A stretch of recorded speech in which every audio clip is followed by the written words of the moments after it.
yn aml iawn, mae llyfrau yn cael eu rhoi allan i'r byd a mae yna rhyw fanffer mawr o'i cwmpas nhw a lot o sylw am chydig fisoedd, lot o adolygiadau, pobl yn trino a trafod nhw, a wedyn weithiau maen nhw'n gallu cael eu colli. Felly mae'n rhywbeth braf ofnadwy efo cystadleuaeth Llyfr y Flwyddyn, bod gennych chi rhyw gyfnod tua blwyddyn ar ôl y cyhoeddi, lle maen nhw'n cael rhyw fath o ail fywyd os lici di, ac yn cael chydig bach mwy o sylw ac cyfle, allai, os ydy wedi cael ei golli tro cyntaf, mae pobl yn gallu pigo fo fyny'r ail dro.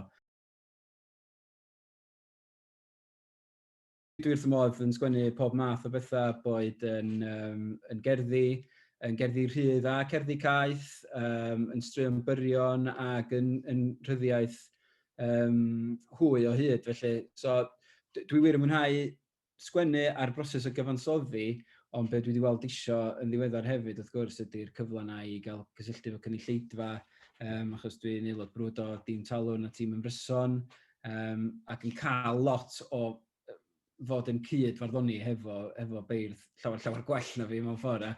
Dwi wir yn gweld isio yr ochr yna o ran cydweithio hefo beirdd eraill, ond hefyd o gael cyflwyno barddoniaeth i bobl.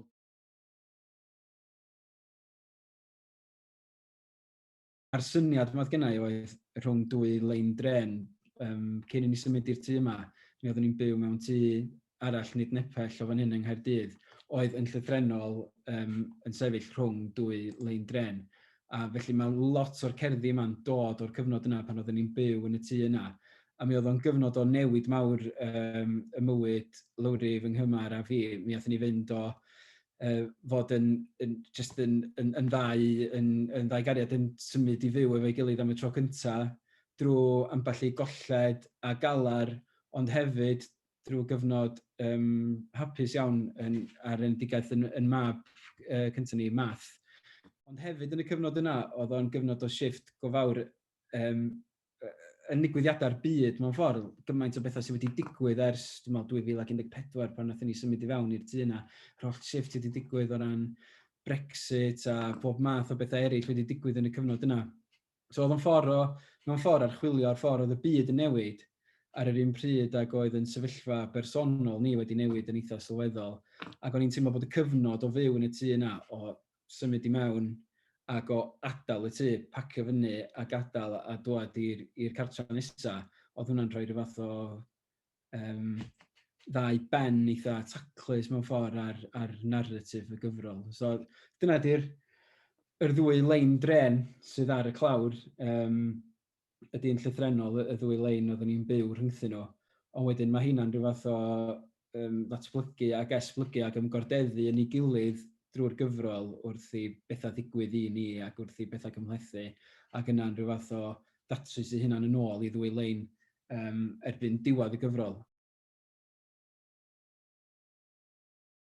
Adeiladu. Yn fy sied yn Gorwedd bellach, mae tools 2 ddyn marw.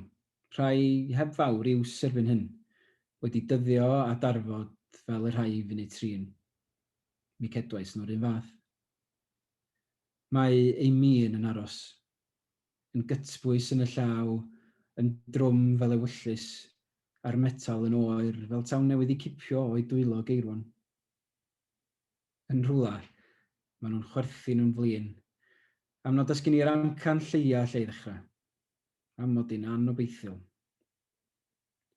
Rhyw ddydd rwan, o fyrrath yn fwy na dim, am bysedd meddal a fi grafu'r rhwd o ddarnynt. Mi fildiaf be fedraf efo nhw.